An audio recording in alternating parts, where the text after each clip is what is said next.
नमस्कार दोस्तों, मैं स्कंद आप सबका अपने YouTube चैनल पर स्वागत करता हूं। दोस्तों, आज हम नया चैप्टर फिजिक्स में गुरुत्वाकर्षण पढ़ेंगे, जिसको हिंदी में बोलते हैं, इंग्लिश में बोलते हैं ग्रेविटेशन। तो आइए जानते हैं क्या है ये। बहुत इंपॉर्टेंट चैप्टर है। देखिए, मान के चलो ये कोई बॉडी है या पिंड, ठीक है। एक पिंड मान लो ये है बॉडी, ये वन, ये सेकेंड। देखिए, जो यूनिवर्स होता है, यूनिवर्स में जो भी चीज़ें होती हैं, ब्रह्मांड में से सभी चीज़ें जो होती हैं वो मास युक्त होती हैं, यानी मास से रिलेटेड रहती हैं। मास को हिंदी में क्या बोलते हैं? द्रव्यमान। ये क्या है ये मैंने आपको बताया था, मेरा वीडियो देखिएगा, उसमें मिलेगा आपको, ठीक है। तो ब्रह्मांड में जो बॉडी होती हैं, पिंड होती हैं, वो मास युक्त रहती हैं, ठीक है। तो इन जब ये मास युक्त रहती है तो इन दोनों पिंडों के मध्य आकर्षण होता है, कुछ ना कुछ मतलब अट्रैक्शन होता रहता है। अगर मैं आपको बताऊं, अगर हम लोग दीवार के पास थोड़ा नज़दीक से खड़े हो जाए ना, तब भी अट्रैक्शन होगा, ठीक है। तो ये अट्रैक्शन होता रहता है, इस द्रव्यमान के कारण अट्रैक्शन होता है, ठीक है। तो यहीं से हमारा ग्रेविटेशनल फोर्स उत्पन्न हुआ है, ठीक है, अट्रैक्शन से। ग्रेविटेशनल फोर्स मतलब अट्रैक्शन। तो जो मास युक्त बॉडी रहती है तो वो एक दूसरे को आकर्षित करती रहती है द्रव्यमान के कारण। तो पिंडों पर जो बॉडी पर जो आरोपित बल होता है ना, मतलब जो फोर्स इम्पोज होता है, उसी को हम ग्रेविटेशनल फोर्स कहते हैं, ठीक है। देखो, ग्रेविटेशनल फोर्स मतलब ग्रेविटेशन मतलब अट्रैक्शन। ये जनरल वे में बता रहा हूँ मैं आपको। अट्रैक्शन मतलब आकर्षण, ये है, ये यहाँ पे अट्रैक्शन करेगा, समझ रहे हो ना। तो ग्रेविटेशन फोर्स मतलब अट्रैक्शन होता है, ठीक है। तो ये था हमारा ग्रेविटेशनल फोर्स, ठीक है। अब हम बात करेंगे ग्रेविटी के बारे में।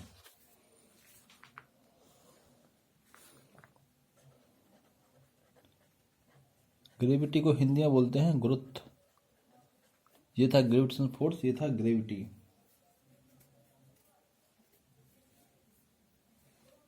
देखो, ये यूनिवर्स है, मान के चलो, ठीक है। ये है आपका यूनिवर्स, जिसको बोलते हैं ब्रह्मांड।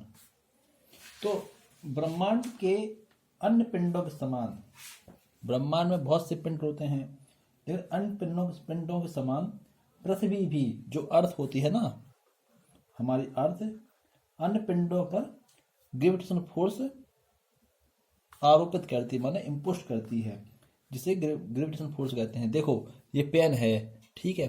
पेन को हमने ऐसे किया, ये आ गया, देखो ऊपर जा रहा, हम फेंक रहे हैं नीचे, पृथ्वी अपनी ओर उसको खींच रही है।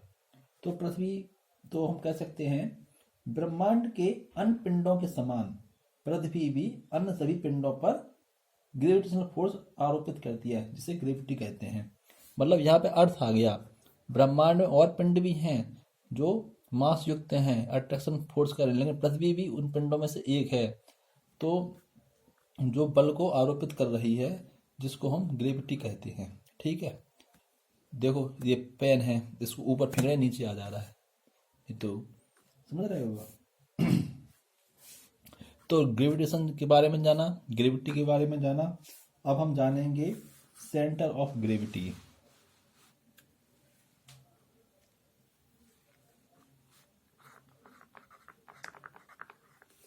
Centre of gravity. Centre of gravity क्या है? मान के चलो ये है, ठीक है, ये कोई पिंड है, ठीक है। अब मान के चलो ये कोई पिंड है। अब पिंड का संपूर्ण पिंड का संपूर्ण भार, ये पॉइंट है, ये पिंड है, कोई मतलब बॉडी है जहां पिंड का संपूर्ण भार कार्य करता है। ठीक है, और ऊर्ध्वाधर रेखा है, मतलब परपेंडिकुलर लाइन उसके तल से, बेस से, मतलब सरफेस से होकर गुजर रही है। ये कोई पिंड है, ये पिंड का मेन पॉइंट है जहां उसका संपूर्ण भार कार्य कर रहा है, और एक ऊर्ध्वाधर मतलब लाइन उसके तल से होकर गुजरती है, जिसको हम ग्रेविटी मतलब गुरुत्व केंद्र कहते हैं। ग्रेविटी केंद्र कहते हैं। तो क्या है, जहां पिंड का संपूर्ण भार कार्य करे और एक ऊर्ध्वाधर लाइन उसके समतल से होकर गुजरे, तो उसको हम गुरुत्व केंद्र कहते हैं, सेंटर ऑफ ग्रेविटी। ठीक है, सेंटर ऑफ ग्रेविटी कहते हैं। ठीक है, मतलब कोई भी बॉडी हो, मान लो ये बॉडी हो ऐसी, ठीक है, जहां उसका संपूर्ण भार कार्य करे, ये है, ठीक है, और ऊर्ध्वाधर से गुजरे मतलब लाइन सरफेस से, जिसको हम सेंटर ऑफ ग्रेविटी कहते हैं। जैसे आपने सुना होगा पीसा की झुकी हुई मीनार, नोट लिखेंगे यहां पे,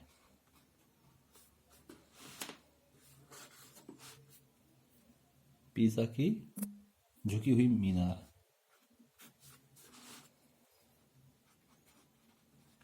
पीसा की झुकी हुई मीनार, ये आता है पेपर में। पीसा की झुकी हुई मीनार किसके अंतर्गत है? सेंटर ऑफ ग्रेविटी के अंतर्गत है। देखो, पीसा की मीनार झुकी होने के बाद भी खड़ी है। क्यों खड़ी है? क्योंकि उसके सेंटर ऑफ ग्रेविटी से होकर जाने वाली रेखा तल के अंदर से होकर जाती है। ये मीनार है, ठीक है, पीसा की, उसके जो ऊर्ध्वाधर लाइन है ना, उसके गुरुत्व केंद्र से होकर जाने वाली रेखा तल के अंदर से जाती है, मतलब सरफेस के अंदर से, इसलिए यह मीस पीसा की झुकी हुई मीनार खड़ी हुई है। तो आप क्या कहेंगे? क्योंकि उसके गुरुत्व केंद्र से होकर जाने वाली रेखा तल के अंदर से होकर जाती है, ठीक है, इसलिए पीसा की झुकी हुई मीनार, झुकी मतलब पीसा की झुकी हुई मीनार खड़ी हुई है। तो हम पीसा की झुकी हुई मीनार किसके अंतर्गत है? सेंटर ऑफ ग्रेविटी के अंतर्गत है। तो हमने क्या क्या जाना? हमने ग्रेविटेशन के बारे में जाना, सेंटर ऑफ ग्रेविटी के बारे में जाना, और ग्रेविटेशन फोर्स, ठीक है। अब हम बात करेंगे एक मोस्ट इंपॉर्टेंट फॉर्मूला,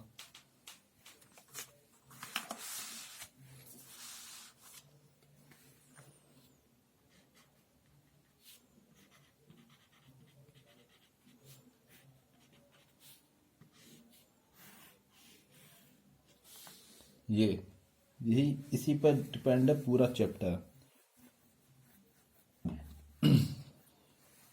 देखो,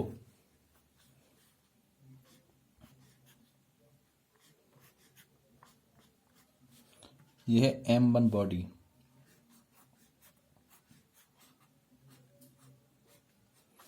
यह है M2 बॉडी, ठीक है।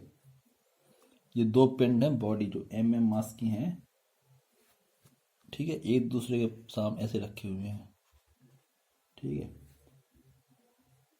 तो अब हम बात करेंगे मतलब किन्हीं दो पिंडों के मध्य, ठीक है, ये है, अब इसी से डेफिनेशन बनाएंगे, और ये है पिंड, किन्हीं दो पिंड जो M1 M2 मास के हैं, लगने वाला आकर्षण बल, अट्रैक्शन फोर्स, देखो अट्रैक्शन फोर्स उनके द्रव्यमान के समानुपाती है। देखो मैंने बताया था ये F M1 M2 के समानुपाती है, डायरेक्टली प्रोपोर्शनल है, ठीक है। किन्हीं दो पिंड जो M1 M2 मास बॉडी के हैं, उनके मध्य लगने वाला आकर्षण बल उनके द्रव्यमान के गुणनफल के समानुपाती होता है, यानी उनके मल्टीपल होता है, डायरेक्टली प्रोपोर्शनल, ठीक है। और उनकी जो दूरी है, आर को रेडियस नहीं कहेंगे, उसके वर्ग के व्युत्क्रमानुपाती है, यानी स्क्वायर के इनवर्स प्रोपोर्शनल है। तो हम क्या कहेंगे? जो ग्रेविटेशनल फोर्स है F, वो हमारे मास है M1 M2 बॉडी के डायरेक्टली प्रोपोर्शनल है और उसके रेडियस के इन्वर्जन है, यानी व्युत्क्रमणपाती है उसकी, मतलब दूरी के, दो पिंडों के बीच की दूरी है ना उसके। तो और आप सोच रहे होंगे जी क्या है? जी इसको बोलते हैं कांस्टेंट यानी नियतांक। जो हमारा फॉर्मूला में जो जी आया है ना, इसका डेरिवेशन है इंटर में, लेकिन वो हमें जानना नहीं है, यही जानना बस मामूली सी बात कि जो गुरुत्वाकर्षण बल है वो हमारे मास की बॉडी है ना M1 M2 के, उसके तो समानुपाती है और रेडियस के इनवर्सली है। और ये जी क्या है? जी है आपका यूनिवर्सल ग्रेविटेशनल कांस्टेंट। ठीक है, ये जी क्या है? यूनिवर्सल ग्रेविटेशनल कांस्टेंट, जिसको हिंदी में बोलते हैं सार्वत्रिक गुरुत्वाकर्षण नियतांक।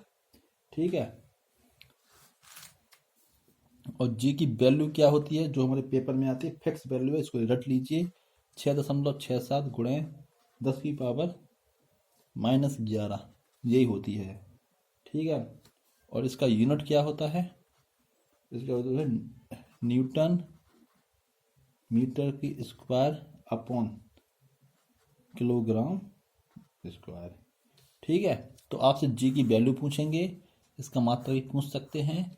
और जी क्या? यूनिवर्सल ग्रेविटेशन कांस्टेंट मास के समानुपाती होता है और वर्ग की दूरी के व्युत्क्रमानुपाती होता है। ये सब चीज़ें हैं हमारे फॉर्मूले के बारे में। तो दोस्तों, अगर हम मास को बढ़ाएंगे, 2 गुना करेंगे तो फोर्स हमारा 2 गुना होगा। अगर हम डायरेक्टली प्रोपोर्शनल है ना, अगर इसको हम कम करेंगे तो फोर्स कम होगा। अगर हम फोर्स को बढ़ाएंगे इनवर्स में तो रेडियस कम, इसकी दूरी कम होगी, और दूरी को बढ़ाएंगे तो फोर्स कम होगा। ये सब मैंने आपको इंटरलिंक चैप्टर है हमारा, मैंने पिछले भी आपको बताया था। ये सब चीज़ें आप लोग समझिएगा, एक एक वीडियो देखिएगा हमारा, तभी क्लियर होगा आपको। ठीक है दोस्तों, आज के लिए बस इतना ही। ये सब चीज़ें आपने समझ ली होंगी, मैं आशा उम्मीद करता हूँ। ये सब पेपर में कहीं ना कहीं हमारे एग्जाम में छोटे छोटे क्वेश्चन आए हैं, देख लीजिए, सब दिख रहा होगा आपको। ठीक है, पीसा की झुकी हुई मीना वाला एग्जाम्पल समझा दिया, ये समझा दिया। तो दोस्तों, आज के लिए बस इतना रखते हैं और हम फिर कल मिलते हैं अगली नेक्स्ट वीडियो में अपने। Good night.